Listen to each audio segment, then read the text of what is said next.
Hey, how you doing, Bishop? How you doing today, sir? Oh, not bad. How you doing? I'm doing All okay, and right. yeah, how you doing today? How you make it out? Um, just another day in the neighborhood, brother. I know that's right. Well, um, just another interesting day. Got all types of news. Al Sharpton, De Blasio painting Black Lives Matter on the street in New York out of taxpayer dollars, all that other. I tell you. Uh, I tell you. What does it all mean? Another symbolic gesture Yes, another empty gesture. That's all. in front of Trump Tower. And that's oh yeah. They're trying to say something. They're trying to say something. Everything is Trump. This world was a wonderful nation until Trump became president. Wonderful nation. We had no Well, racism, no ableism, no ethnic nothing. Everybody was kumbaya. We all loved each other. Nobody died. Police were treating the citizens beautifully until Trump. Until Trump, he brought the virus with him. He hid it in a bag and and waited until his last full term end to pull it out of the bag. Then he put it on everybody. So the coronavirus is Trump's fault. Everything is Trump's fault. well, let Everything me is ask Trump's you. fault. So, so we were talking earlier, and then we wanted to talk about you know, the hypocrisy of the left and Yes, their um animosity towards Donald Trump, or yes. supposed animosity. But one time he was a living legend among them, wasn't he? Oh, yes, he was. I mean, he's been on every kind of show. I remember Will Smith's show, Fresh Prince of Bel Air. He was the main star of the show for that particular episode. He was on there. Everybody was rushing around the Trump. The Trump's in town. Everybody wanted to get a picture with the Trump. I remember his Um, show. I remember his show, The Apprentice. All these entertainers, black and white, and everybody in between, all on the show, grinning and cheesing and wanting to be a part of his group, wanted him to help them in their careers and all that. Oh, but what a difference a day makes. well, but you know what that shows? That also shows how quickly people forget or how much people don't know. Yeah, it does. It does. It Because does. It does. I It, remember it, albums where they said, what did they say? Albums, some rapper said, "I'm the Black Trump." Um, Young Jeezy was a rapper said, "I'm a black tea and white." That's funny that he mentioned Donald Trump, but he supports Joe Biden. I mean, and you out there in Philadelphia and Delaware is next to you, right? yep, right next to me. I mean, the I, I, fact I that pastored in Delaware for 9 years. I lived in pastored in Delaware for 9 years. I was there when Biden was the senator from Delaware. well, you ever heard the old saying, "The enemy make your friend your enemy, and the enemy your friend"? Yes. Oh yes. Oh yes. That's how you need to look at Joe Biden. It's the same philosophy because he damn sure ain't no friend of mine. Oh no, not a friend of mine either. I can't Trump ain't. forget. I can't forget the Anita Hill. I can't forget the busing issues. I can't forget his being against Medicare, Medicaid, and other social programs. I can't forget about those things. About young black men being thrown in prison for years and years and years for non-violent acts. Kids being thrown away and they're lost to their families. Children growing up without fathers who are now men and women themselves. I Well, can't forget. I can't forget. he also championed those acts. Yes. In fact, he was the author in the Senate. He was the architect. They called him the architect. In fact, he said in a speech in the Senate, he said, "There's no crime bill that comes out of the Senate without my name written on it."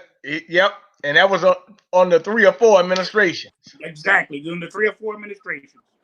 The Reagan administration, the Bush administration, That's and the right. Clinton administration. That's right. That's Now, all the time he was senator during those I three want to administrations. go. I want to, but I want to take it a step further. You in Philadelphia, you remember the 2008 recession, right? Mm-hmm. Oh, yeah. 3 years before that, Joe Biden had made a law, voted for a bill called the bankruptcy bill, which stopped people from being able to file bankruptcy. He did that too. Yes, it did. He signed off on the NAFTA deal. We already know the NAFTA deal. The NAFTA deal and the crime bill were connected. You ship the jobs out to other foreign countries, and then the people you wanted for labor in the U.S., you locked them up and put them in prison. That was connected bills. Joe Biden hypocrisy. Everything is hypocrisy. What is good for one is not good for the other. And, it's okay for us. I mean, the very charge that the Donald Trump was charged in the impeachment, in collaborating with the Ukraine, and all this is speculation. But there was there's physical evidence of Biden himself bragging about his holding back millions of dollars, actually $1 billion from the Ukraine government, unless they fired the prosecutor that was investigating his son's criminal actions and the actions of the company that he worked for. That's right. And Biden, he threatened him and said, you won't get a dime from the United States until you fire that prosecutor. And the Ukraine government said, well, you're not the president. What power do you have? And his response was, you'd be surprised what power I have. Try me and you'll see. This is his exact words. And he laughed about it as he recalled it in a news conference. 53, but listen. In the video, the whole video, it was at the Council of Foreign Relations, 52 minutes long. Okay. And sitting up there bragging about it. Now, not to mention his son getting all that money. But you know what it shows me? Like you tell me about symbolism, right? Mm-hmm. And now, my opinion is a little different. I say leave the statues alone, because one thing I say about the statues, if you try to erase history, you'll never know what happened before. When you erase history, you're getting to be really dangerous. That's true. I mean, but you're doing the statue to pacify me, to make me feel better, we took that, we took that statue, we took this down, we took that down. So what? I mean, it reminds me when Trump went outside of St. George Church after it was burnt down there in Washington, D.C., and held a Bible in his hand, and how everybody, all the newscasters, the CNN and MSNBC and the like, they all were criticizing him for making that a promo move. Nothing was not sincere. It was just promotional. But just a day before that, Nancy Pelosi, Charles Schumer, with Claiborne, Waters, and others in the Senate and in the House of Representatives were there in the rotunda, kneeling down with kento cloths, stoles around their neck, acting as though they were praying on their knees. Come on, is that not the same thing? Is that not a gesture too? Isn't that empty? What law is passed? What life has changed? Even now, even after George Floyd, how many people have died since then? So, I mean, all of this is just fluff. I used to call it puffing stuff. Puffing stuff. That's what this is, puffing stuff. Don't mean nothing. Looks good on camera. Oh, yeah. Everybody kneeling down in prayer. We all got our little black roof stoles on, African stoles, and kumbaya, and oh, Lord, please remember, and all this kind of stuff. Well, what's the difference between that and what Donald Trump did when he stood there at the church? What's the difference? That's why I talk about hypocrisy. What's the difference? Everybody applauded that. That was brave. That was bold. That was heroic. But Donald Trump does something similar to that, and he's just making this a promo and a photo opportunity. Come on, people. If it's not right for one, it shouldn't be right for none. Well, let's say something else. Now, all jokes aside, I ain't got no problem with Trump taking no photo with no Bible, right? I don't either. But and what's the difference? So you kneel down in prayer. But I got an African garb on. I got a problem with that. It means. You don't even know what the garb means, what the colors all mean. You don't know what that means. I got a problem. I got a problem with the Black Caucus letting Nancy Pelosi and then put that African garb on. I got a problem with that. Oh yeah, because that's mockery. Well, to me, the Black Caucus is nothing but a joke. They're black in skin color only. That's all they're black in. They have not promoted, and all those districts they represent, all the states that they represent, they have people that are their constituents that are in poverty, that are struggling every day just to live. And yet you go around here with your little Kinto cloth and all that kind of stuff. We the Black Caucus, Congressional Black Caucus. What does that mean? See, so I'm not impressed by color anymore, because to me, black folk have been our worst enemies over the years. Even during the time of slavery, who used to be who was the one that ran to the massa and said, "Oh, there's an insurrection going on, massa. They trying to overcome you, massa." It was that little slave turning his own slaves. Well, let's get just to so he can get another piece of bread. That's all they gave him. They didn't give him his freedom. They gave him another piece of bread. You in Philadelphia, right? Yes, sir. Okay, I gotta bring this up. This is a little bit off the top, but I'm gonna get back in it. But okay. So you were in Philadelphia in 1985 with the MOVE. Oh yes, I was pastoring in Philadelphia then. Yes. Okay, now you want to talk about traitorism? That was a traitorous act right there. Oh yeah. I want He was a black mayor. He was the first black mayor of Philadelphia. The first black mayor of Philadelphia, and he ordered a bombing of a row home, which spread throughout the whole neighborhood, and every home in the neighborhood was destroyed. Not just that home, every home in the neighborhood was destroyed. Well, talk a little bit about the MOVE organization, because I want people to know about this one. This is some big topic. Well, the MOVE organization was a back to nature group. They really wanted everything back to nature. They were about having animals and saving. They didn't do much about hygiene because they believed in back to nature. They didn't believe in conforming to society the way it is. They had two locations. Rizzo, the mayor Rizzo, during the 70s, he drove them out of the one location, which was Carlton Village. He drove them out, killing, once again, invading, storming the building, killing folk in the building. There's many of them escaped. And in the 80s, they moved to Osage Avenue in West Philadelphia. And there they stayed for about 4 years. And they had bullhorns. They had a bunker on the top of the house. And they had bullhorns. And they would preach their gospel or their doctrine or their philosophy. And it was so loud that the neighbors began to complain. So they went to the mayor. Well, actually, the city manager, who then went to the mayor. Both of them were black, mind you. The city manager was black. His name was Brooks. And the mayor was black. His name was Wilson Good. And they went to both of them complaining about the noise. And so Wilson Good then ordered them to be served with a warrant, first of all, to cease and desist. They refused to do that. And then he went back there and then said, we're going to arrest the homeowner. And there was two people that owned the home. And one was named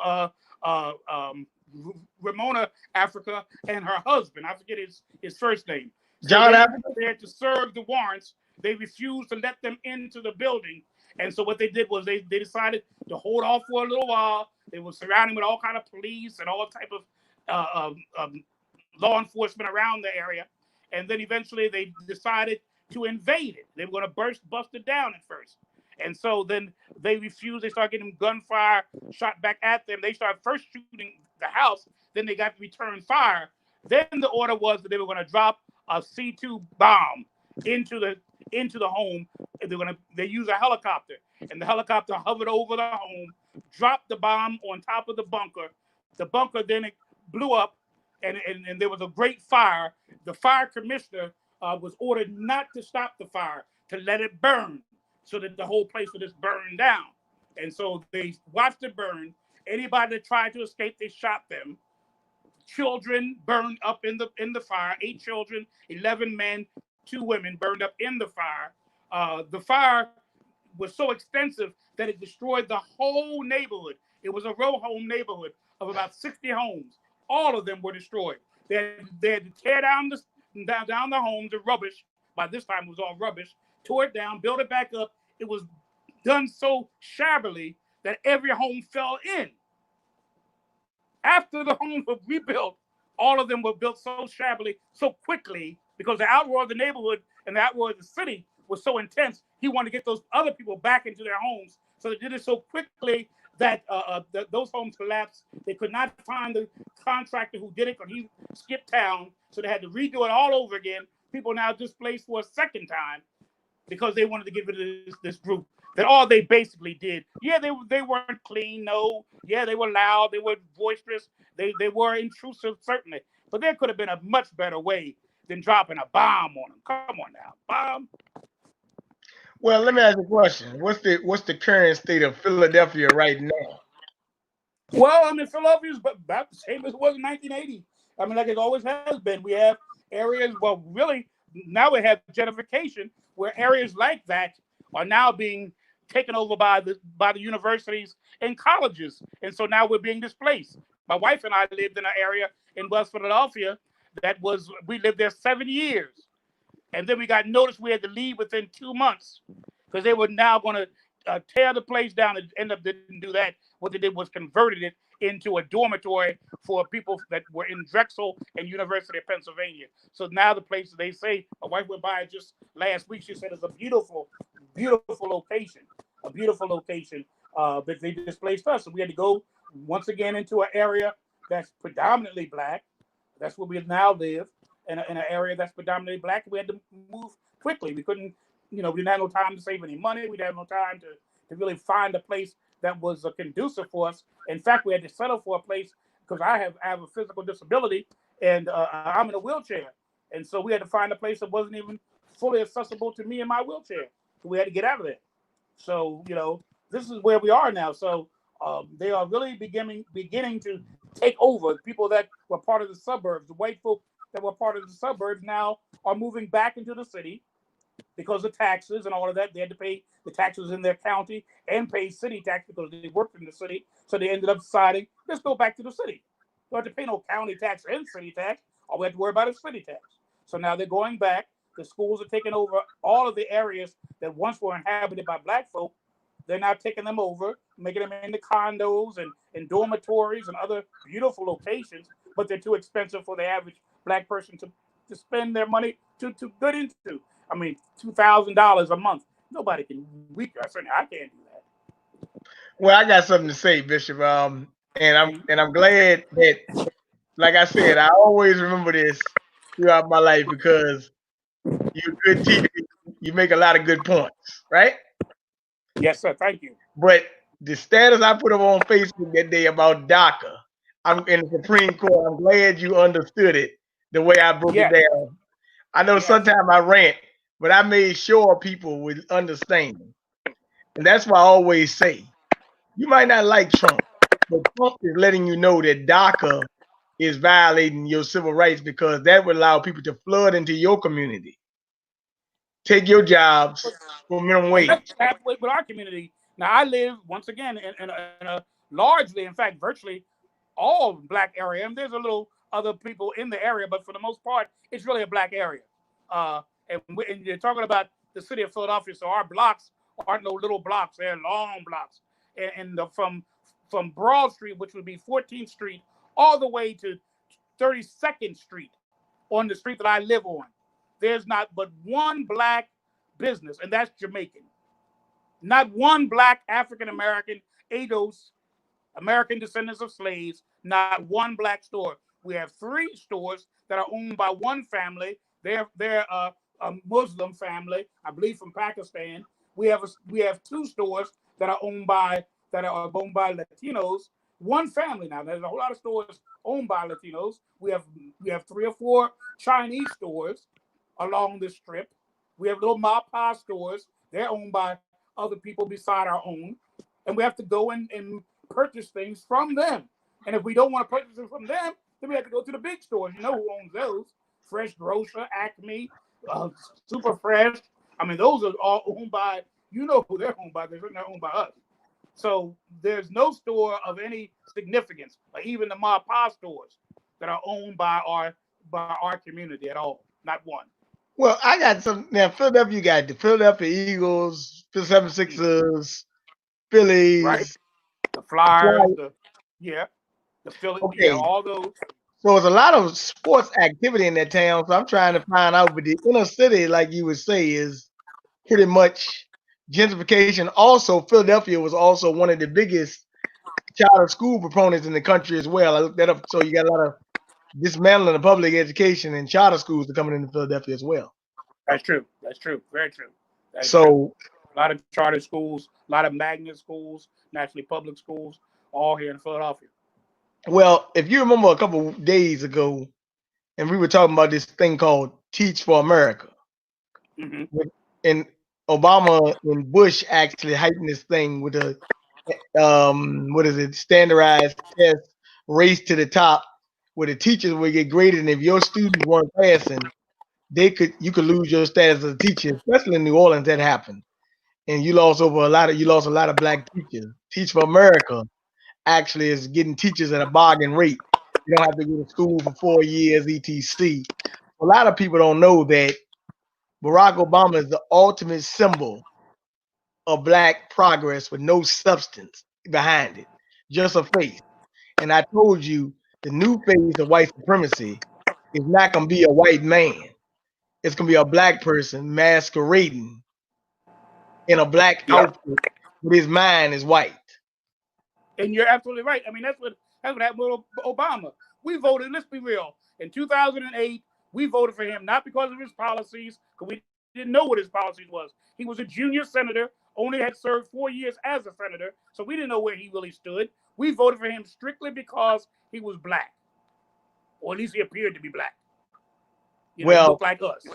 And so that's, I mean, let's be honest about it. That's why I voted. I didn't really look his record up, and, I didn't. I said, well, he had the greatest opportunity to win. At first, it looked like Hillary was going to overcome him, but of course, he came back, and he was somewhat Trump-like in the way he campaigned. He went after Hillary. He didn't do like poor Bernie Sanders did against Biden. He went after Hillary. He pointed out her discrepancies. He quoted her talking about predators and putting them in jail and all of this type of thing that she talked about. Super predators and putting a muzzle on them and all that type of thing. That negative stuff she was talking. He wasn't afraid to show that and to point out her double standard. She loved some black folks where she put hot sauce in a bag and all that. It don't mean nothing. But we fall for a lot of stuff. We really do. We fall for a lot of stuff as African Americans. We fall for a lot of things. I mean, all you got to do is put some hot sauce. All you got to do is play a sax on an Arsenio Hall show, and now you're the first black president. No policy that would indicate that. No record that would indicate that. You have done nothing that would prove that you are a friend of the black community. And I'm going to tell you the truth. The Democratic Party, in my humble estimation, has done very little in truth since the 1960s. And that's over 50 years ago, nearly 60 years ago, since the Democratic Party. And we've stayed just as low as we want to. They tell us each time they come up, wait a little while, vote for us. We're going to make the change. Then we vote for them. We've had since Lyndon Johnson, we had Jimmy Carter. He was a Democrat. We had Bill Clinton twice. We've had Obama twice. And our lives have not changed. We had it better. Actually, we had it better in some ways way back then when we had our own businesses than we do now. Because just like you said a moment ago, because of the immigrants and all of the other people that are coming in that are taking the jobs that we once had. And let me say this too, and I will say this. They are taking advantage of things that were meant for us.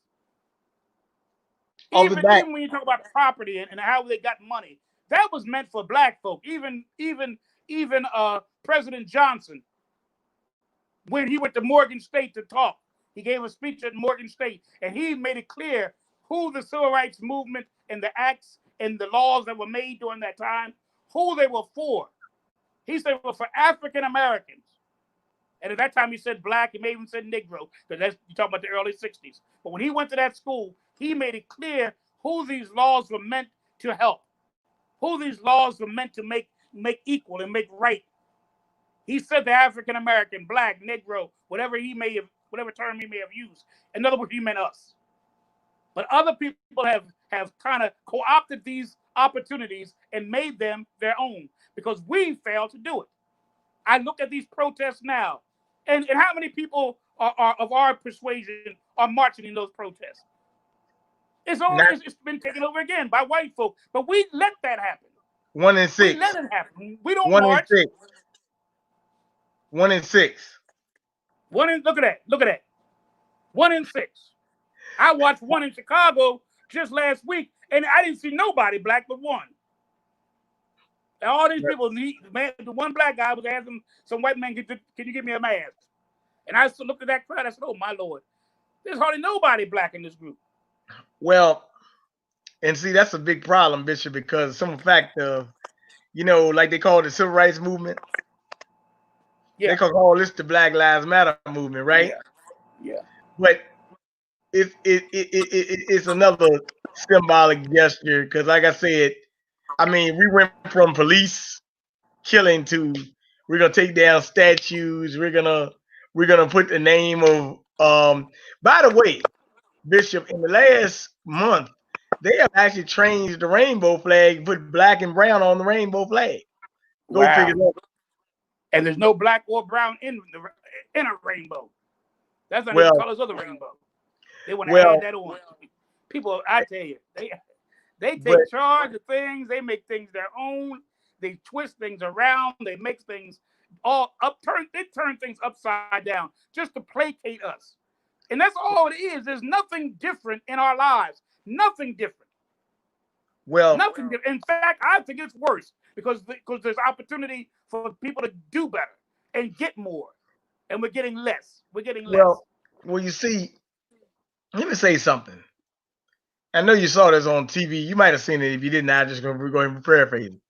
They asked Joe Biden on TV about a month ago, do you support reparations for African Americans, right?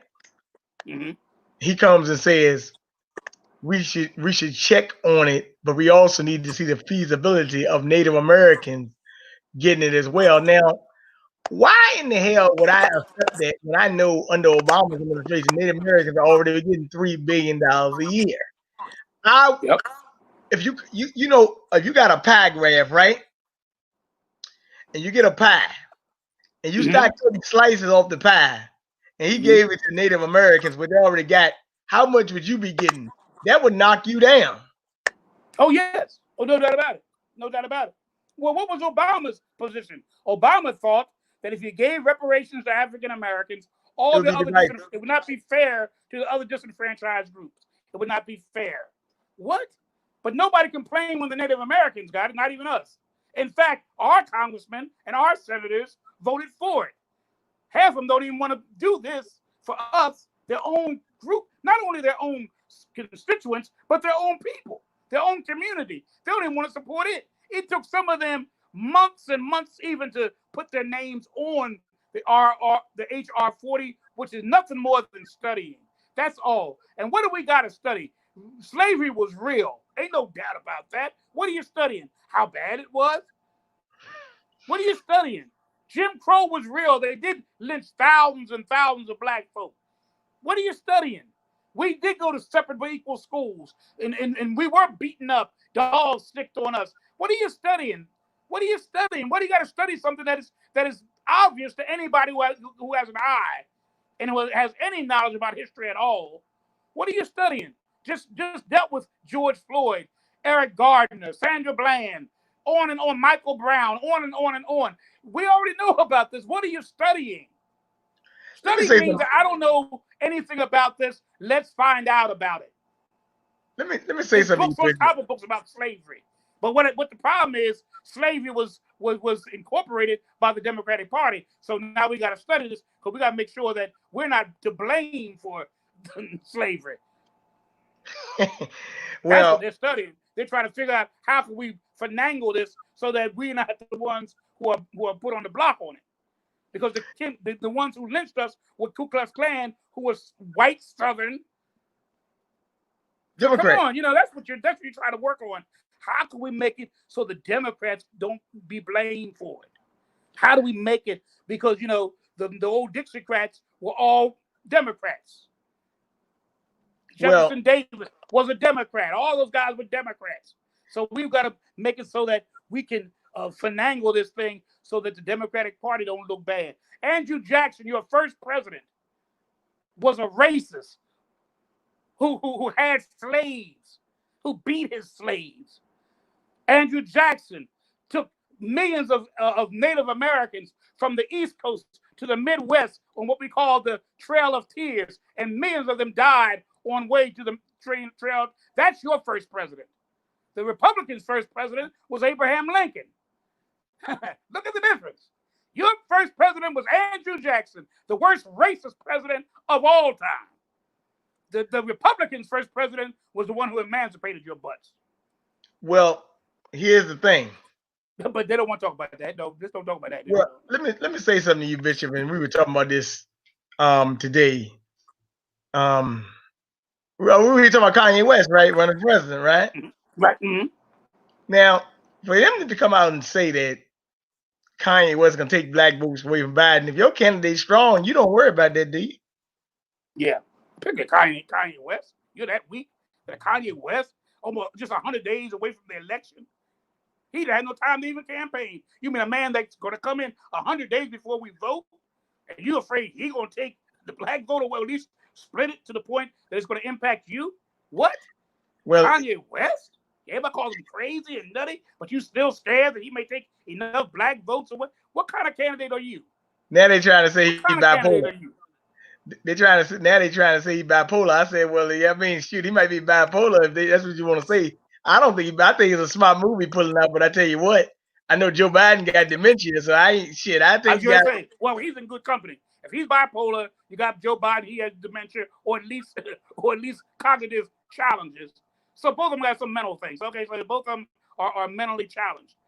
Your Katie's no better. So this guy got polar, you got the dementia. Whoop-de-doo. Throw up the hat and see which one comes down first.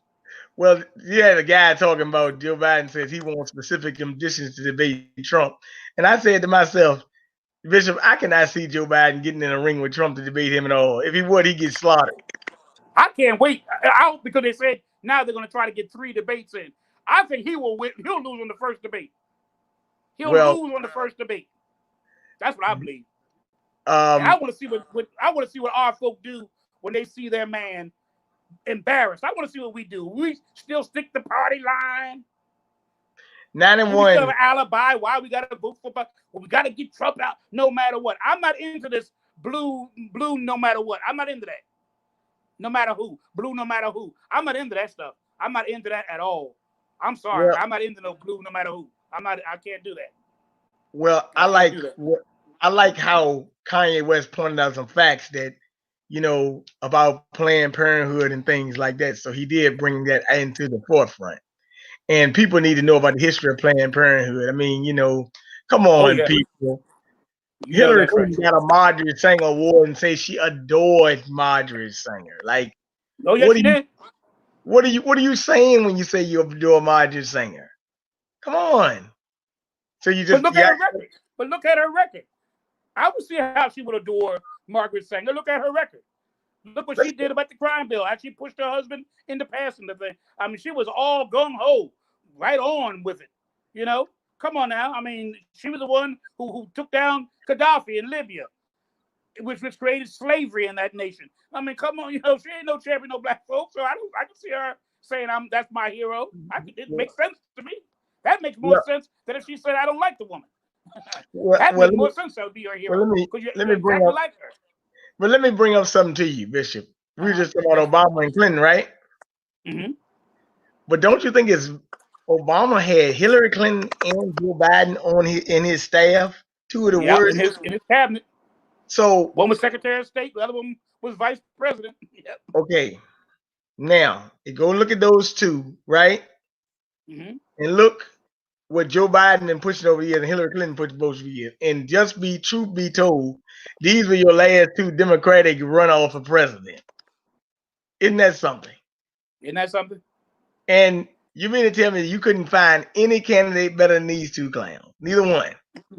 Mm-mm. I mean, to me, Bernie. Hillary talked about Obama when she was running against him that same year. She talked about him like a dog. In fact, she was the first one that brought up his birth record. his birth certificate. She was the one, not Trump. Hillary Clinton was the first one that brought up the birther question. She was the first one that brought it up. And then he kumbaya her, hugged her, or she's the best choice after and when she was running, she's the best choice of anybody in the country. I said, man, this, 8 years ago, you were saying she's vile, she's low down, and she talked about you like a dog, and all of a sudden she's the best choice we got. I tell you, this country is a mess. Well, let's say something about that. But I will say this. It go to show you the media cannot read the mind of the people, because I knew 4 weeks for the election. I said, yo, this woman's not winning. Younger blacks are not going to vote for her winning. I knew it. I said they will sit out and it's gonna happen again. The younger blacks are not going to vote for Joe Biden either. Nope. I'm not. I'm going to tell you that. I'm putting myself right on public record, right on your show. I'm not voting for Joe Biden. Younger black men actually despise Joe Biden with a passion for what happened to their grandfathers, their grandmothers, you know, their daughters, sisters, you know, etc. Okay. And one thing about it, me and you talked about this before I think it was on your show in 1500. In the year 2015, how many black men got killed by police? About 1,500? 1,500 black men. 1,500, just that in the year alone. And who was president? It wasn't Donald Trump. He wasn't, not 2015, it wasn't no Donald Trump. He was still on the apprentice. It was Barack Hussein Obama. So that was the president of the United States, and vice president, Joe Biden. So I find it very weird that they're talking about police reform, but yet they didn't do that much about police reform when they were there. They didn't do nothing. I don't know what they did about police reform. They said they did consent. If they did something about police reform, maybe it wouldn't have been no George Floyd. Maybe it wouldn't have been no some of the ones with the boy that just was very hard, Brooks. Maybe it wouldn't have been them if they'd have done something way back in those. Keep in mind, Trump has only been in less than one term. He will not be 4 years until January 20th, 2021. That's when his term ends. So he hasn't even been in one full term. These men were in for 8 years, 2 terms, 2008 and 2012. They were reelected again. We put them back in again. So they had 8 years to do, and yet you're looking at it with a scrutinizing eye. Well, this man has not done, was able to, look what he's done in 4 years. You know? Well, look what he's done in 4 years, which you couldn't do in 8. He actually has helped the historically black colleges and universities, where you were putting them down and sending money away from them. He was increasing the money, promoting them, bringing their presidents into the White House, talking with them. Come on, all I'm saying is, whether you're a Trump fan or whether you're not, all I say is be fair. That's all I say. Be fair. Whatever your standard is for one, it should be for all. That's all I'm saying about everything. I'm not telling nobody how to vote, who to vote for, or whatever. I'm saying, when you look at your candidates, look at them fairly and objectively. Don't be prejudiced for one or the other because somebody done told you they don't like you. Don't do that. Please don't do that. Don't do that. And when you go into that booth on November the 3rd, Tuesday, November the 3rd, 2020, you start looking at them senators and them congressmen, because truth be told, they're the ones who's keeping their foot on your neck. I think it was very good that they symbolically got on their knees, because that's what they're doing. They're putting their knees on our necks, because they're the ones who make the law. The president does not make law. He enforces the law. That's the executive branch. They enforce the law. It's the Congress that makes the law. So when you get your stimulus package or you don't get your stimulus package, there's 3 million people still haven't got the first one.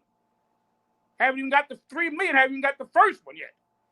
So as you waiting around for the president to do this and the president to do that, he can't give you a dime. It's the Congress that has to pass a law that gives you whatever you got, or don't give you whatever you got. Well, let me say something. They don't know that. They don't know anything about their government. They don't know about politics. They don't know anything. They just go by what the media tells them to go by. Nobody studies nothing. Nobody reads a book like you do. You read all the time. I don't care whether it's a book, whether it's a magazine, whether you Google something, whether you investigate something, you go into the library. That's one thing I admire about you. Whatever facts that you present, it's facts that you found out about, that you read about, that you've objectively looked at, with no prejudice involved. You don't have no prejudice. You don't have no bias. You're looking at it objectively. What does this thing say? What does this thing mean? And then you present it to us. And people ain't going to like it. They don't like it. But I don't care whether they like it or not. I'm bringing you facts. You're bringing them facts. Now, you can accept the fact or not. That's up to you. But you can't say what I'm bringing is a lie. And some of these fake news agencies are bringing you lies. Well, let's talk about that. Now listen. You remember we was on the show last week. We had Angela Stanton King, right? Mm-hmm. Yep.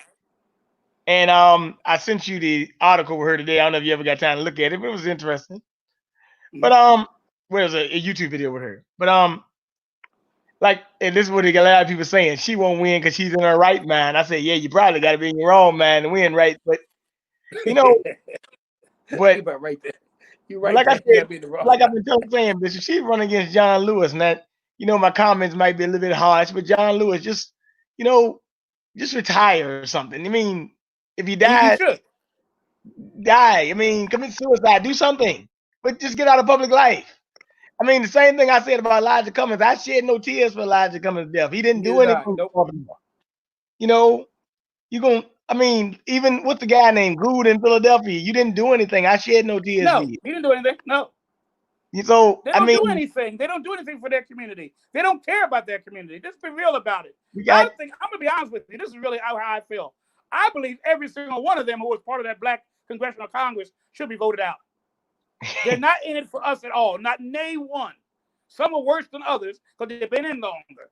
But none of them are really promoting things that will help our community. They criticize the Republicans. They never criticize each other. And I'm going to tell you something. That's dangerous when you can't see flaws in yourself.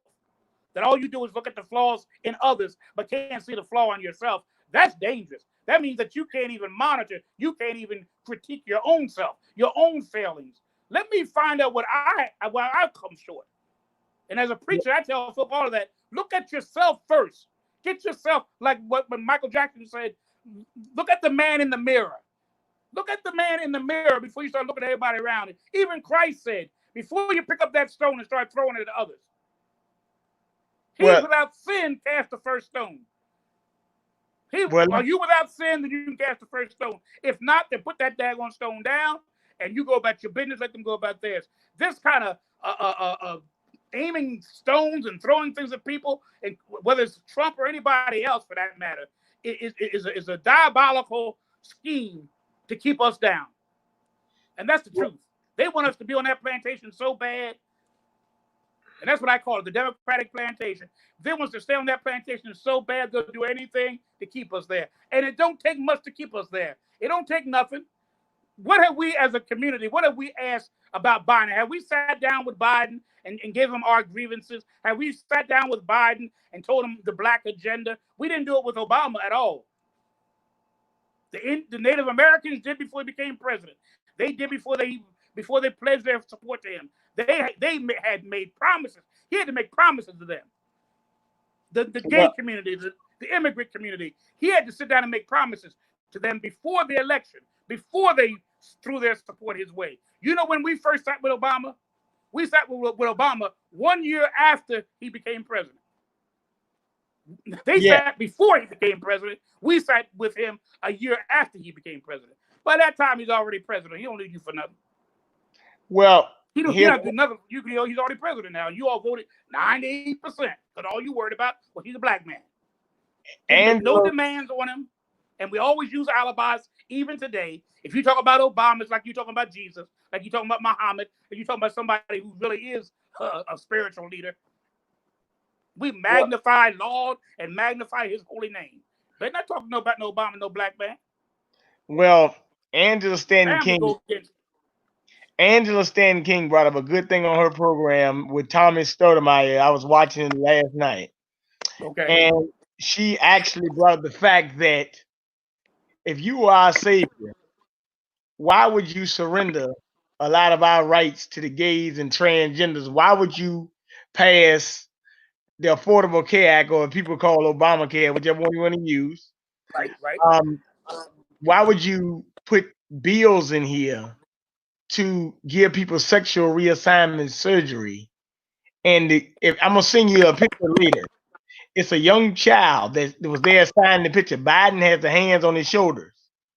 And that child that signed the Affordable Care Act with Obama, which was the kid they propped up, is now a transgender woman or dressed up as a woman. What? Yes, they call him the Obamacare kid. Yes. He's the So, poster child.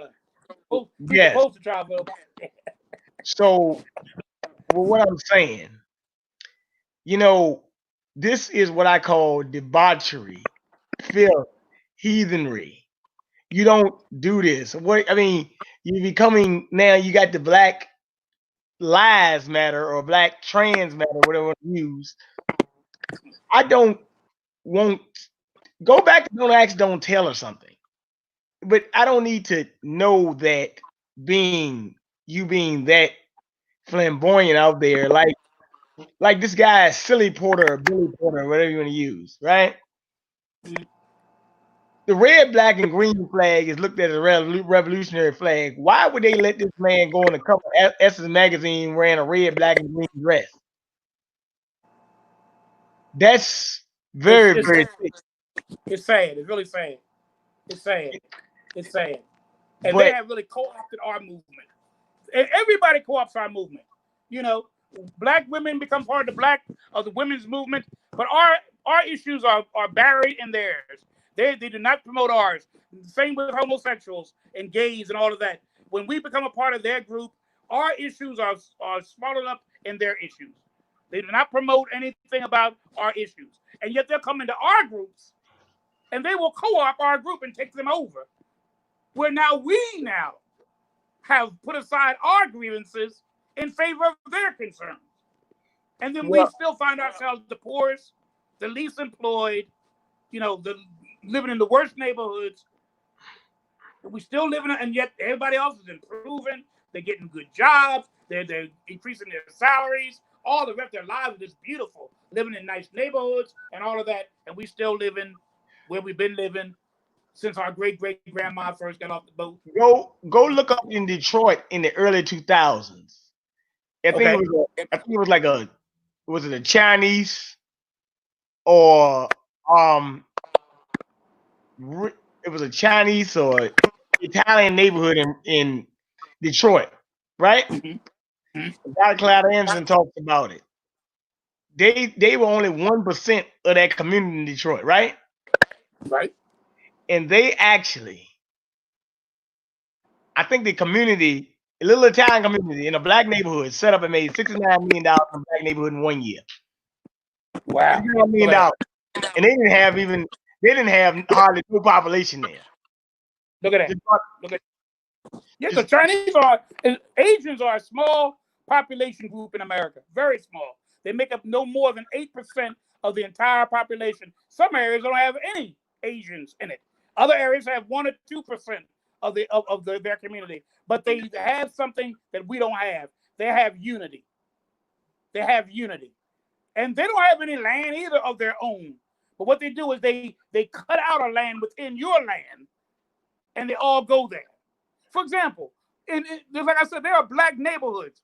If we would take our Black neighborhood, okay, no matter where it may be, Baltimore, New York, Richmond, no matter where it is, Philadelphia, Chicago, Detroit, Houston, Los Angeles, wherever it may be, if we would carve it, we already got an area already carved out for us that most of us live in. Take those areas, pool our monies together, get people that are part of the entertainment world, the political world, other worlds that could help us financially. But even if they don't help us financially, we need to pull ourselves together.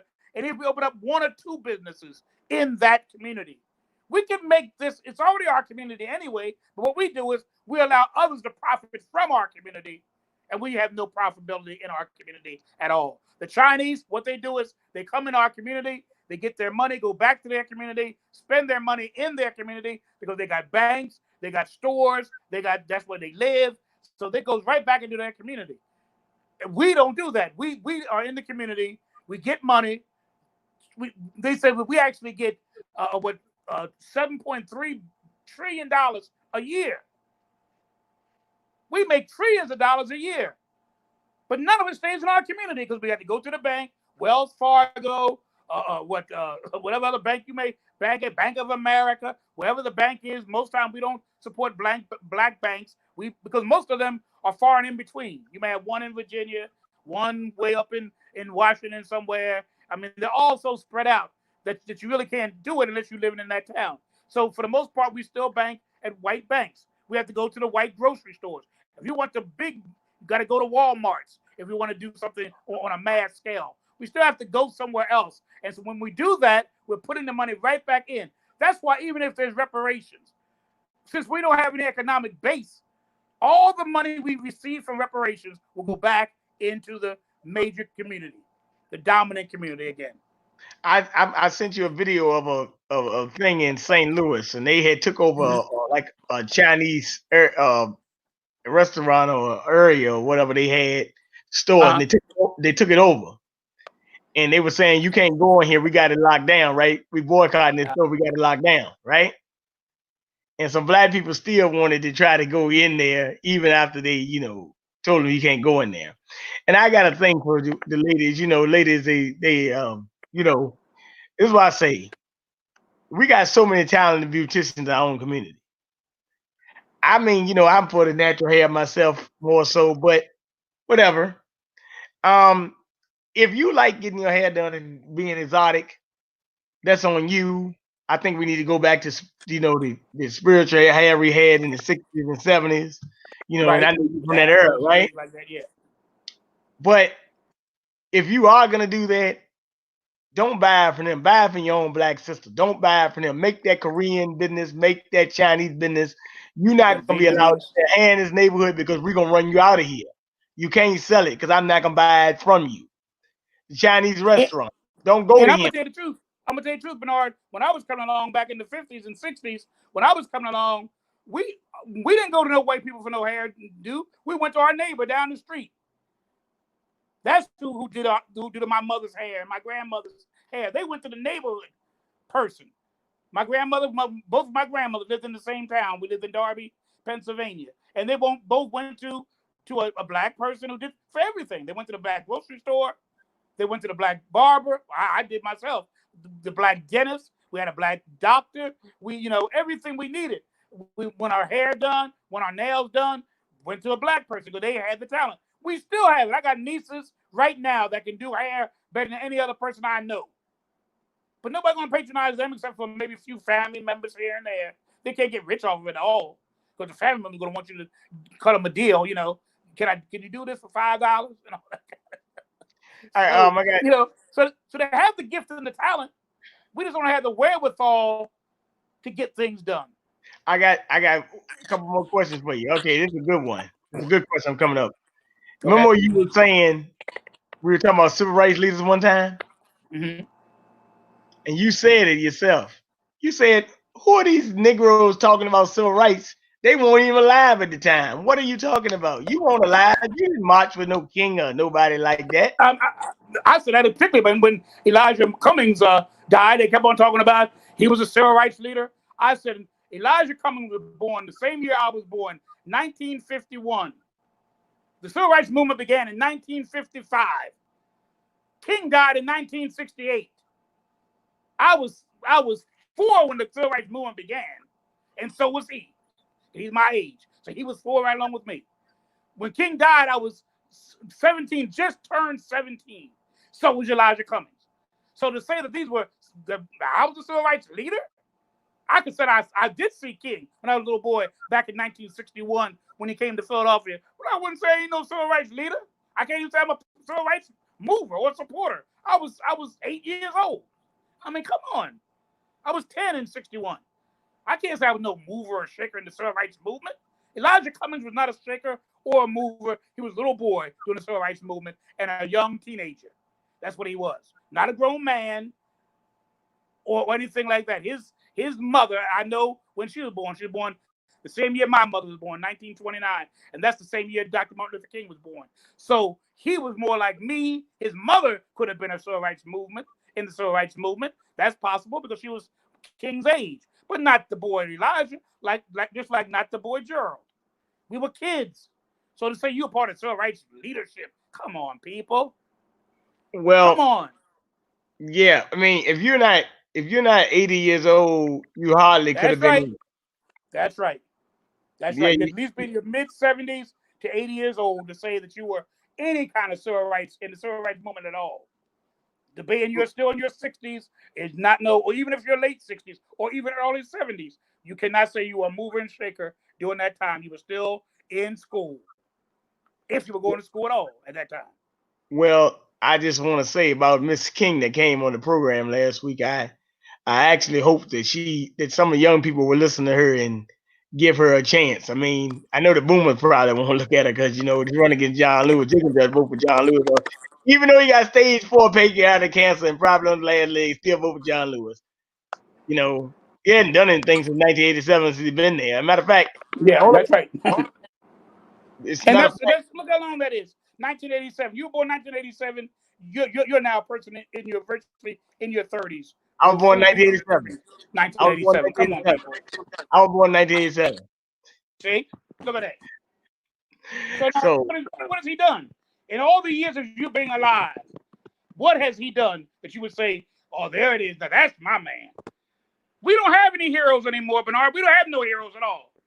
So that's why people got to go back to Martin Luther King. Got to go back to Marcus Garvey. Got to go back to Booker T. Got to go back to W.E.B. Du Bois. Got to go back all the way back in those days. 100 years ago, 60 years ago, 200 years ago, Frederick Douglass. Because who do we have today? What, Al Sharpton? Who do we have today? Come on. What do we have today? Well, let me tell you. John Lewis, Jim Claiborne. Who do we have today? You can say, "Oh, there's our leader, Barack Obama." Who do we have that you can point to? Naturally, you got to go back to the past. You don't have nobody in the present. I'm gonna give you what you just gave me. You gave me a historical pattern of a bunch of sellouts. Oh wow! In turncoats, because you just named 4 of them in one sentence: Barack Obama, Al Sharpton. But let me break this. Let me say one thing about Obama. I want to make this clear. When I call him a sellout, it's a little different because we got to understand something about Barack Obama or Barry Soetoro, which was the name on the Monica. Okay. Right. Okay. We got to understand something. We really got gained by a guy who had no Black American ancestors. That's right. So we talk about it. More of a trait of the African Libya than us because he wasn't really with us anyway. His mother was white, and his family was George Bush, Dick Cheney, Brad Pitt, Warren Buffett. These are rich white people now. That's right. Confederate President Jefferson Davis and 2 Ku Klux Klan members was in his lineage or somewhere in those or sympathizers, right? Yep.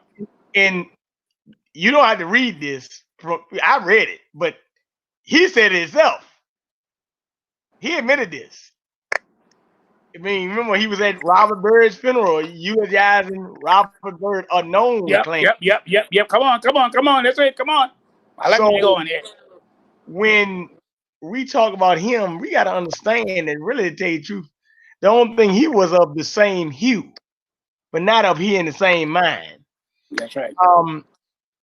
He really played to emotion, like he said that his mother was poor and he grew up on food stamps. Oh my God! You didn't touch food stamps. You lived in Indonesia. Most Black people don't even go to Indonesia. And some don't even know where Indonesia is. Where some people don't even know where Indonesia. You know where China is. You don't know where Indonesia is. We don't. A lot of us don't go to Hawaii neither. Some of us do. I mean, you go on vacation there, but you're not. Yeah, but you don't live there. That's not where you don't go to school there and all that. You don't know. No. CIA, but what I'm saying, just a CIA. He's a CIA asset. Look at his family, all the CIA people in his family. I mean, you fool me once, you fool me twice. Well, Bush's cousin Bush was the director of the CIA. Old man Bush. Yeah. H.W. Bush was the director of the CIA. Well, that's what I always say. We like to think we got rid of Bush, but we really just got him double time transferred to Obama. He was Bush 2.0. That's all he was. Yep. And he was, in my estimation, the greatest war president because there weren't a lot of troops on the ground. He just dropped drones on people. So, you know, well, they said when Bush left office, young Bush, George W., there was 2 major wars. By the time Obama left, there were 7 major wars that we were engaged in.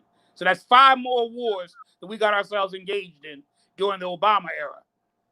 Yeah. Keep in mind, George Bush was there 8 years too. So you can't say, well, you know, Obama. He was in there at the exact same time that Obama was 8-year terms. Both of them had 8-year terms. Obama, had 2 wars. Obama had 7. You remember the like last week or something they brought up this Russian bounty thing? Remember that? Mm-hmm. Yeah. That's just another game. The U.S. look, Obama and the Democratic Party were trying to go to war with Russia forever. They've been trying to go to war with Russia for a long time. Instead of Trump trying to go to war, try to make some type of peace deal or deals. I mean, that's why I said the Trump staff. The thing is, you anti-establishment. Nobody needs to keep going to war. You know what I mean? I know it would make money, but nobody needs to keep going to war. It's, all these young men and women dying for nothing. And the sad part about it, we're not winning these wars. We have not won a war since World War II. Think about it. We didn't win the Korean War, did we? We didn't win the Korean, because still North and South Korea. We didn't win the Korean War. We didn't win the Vietnam War. In fact, the North Vietnamese took over Vietnam. And now the capital is in Hanoi, which is the capital of North Vietnam. So we didn't win the Vietnamese War.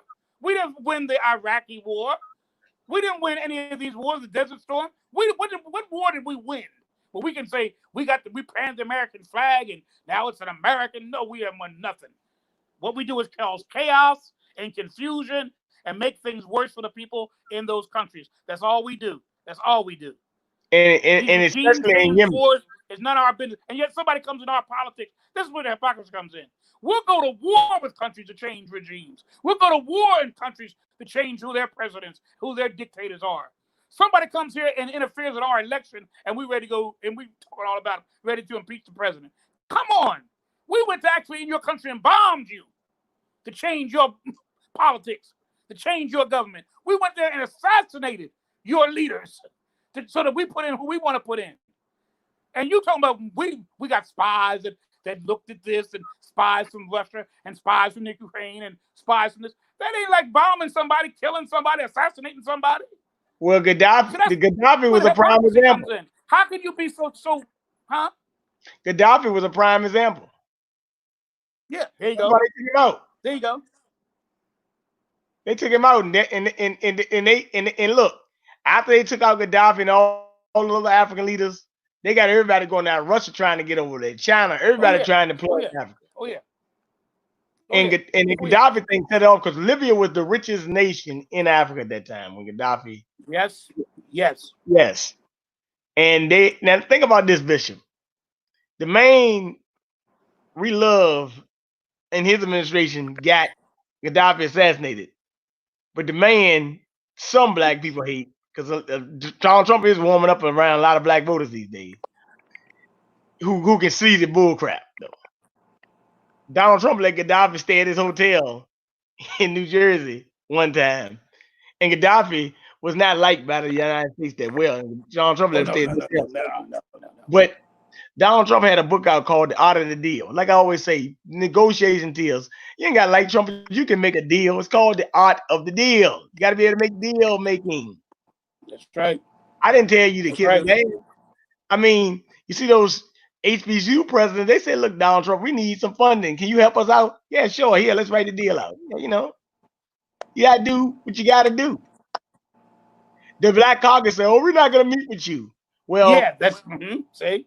If you don't with us, aren't you representing me? Oh, they said, oh, he's not, because he won't do for the our Latino brothers and sisters who are separated at the border. Well, aren't we separated in a jail cell? Aren't a lot of black people homeless? Yeah. Go to California, you see homeless people there. I go to DC, you see homeless people there. You know. Oh yeah, Um, in Philadelphia. I mean, where I live, I can walk out the door right now, and there'll be about 10 of them right here. Richmond too. Now I'm gonna tell you something. I told you about the situation today in Chicago. The alderman got his house brick thrown in, and Lori Lightfoot's not saying anything. A lot of people have been killed. You know, in the last 87 murders in Chicago last month. A lot of gang violence as far as the Latin King, some gangs, and a lot of things are going on. All these murders are unsolved. These are not all black people killing each other too. This could be vigilante police. You know, you got Latin kings and you got other things going on in Chicago. So be very aware during this time. You know, this is not the time, Bishop, to have your back turned. You can't. You saw that young brother in Indiana. They tried to lynch him the other day. So you got to be real aware this time. But I want to say something to you, Bishop. I always like coming on your show. You always lay the question down for me when I come on. You're a true inspiration. To a lot of people. People really need to listen to what you got to say. I look at things a little different. By the way, Bishop, the young lady I invited. I mean, give me an opinion on her. I know you said you thought she was very well mannered. I like her. I like her. I really did. I like that she thinks. She really does. She's not a puppet that can be pulled. The strings can be pulled. She looks at discrepancies. She sees things that she doesn't like. She wants to know. I like people like that because she has an open mind. She's objective. She really wants to know, and there's a lot of questions in her mind. And I'm glad that she did hook up with you. I hope and pray that you can become that mentor to her. I know you're not that much older, but in a way, you're much more seasoned than she is, in that sense, in the political realm and understanding how things work in this country. And I think that she's a very young lady, really just coming out of teenagehood, not many years out of teenagehood. So I think she needs someone that can direct her, guide her. You've already directed to the shows that you participate in, and hopefully she can even come on this show. And I would certainly want to be a part of that in terms of looking and seeing and being a spectator of that. I just would like you to sit down with her, continue to talk to her, continue to expose her to the truth, not with any prejudice, the truth without any bias. That's what I like about you, Bernard. There's no bias. You're not trying to find something that will prove what you want to prove. You want to know the truth, even if that means that what you thought was true isn't true anymore.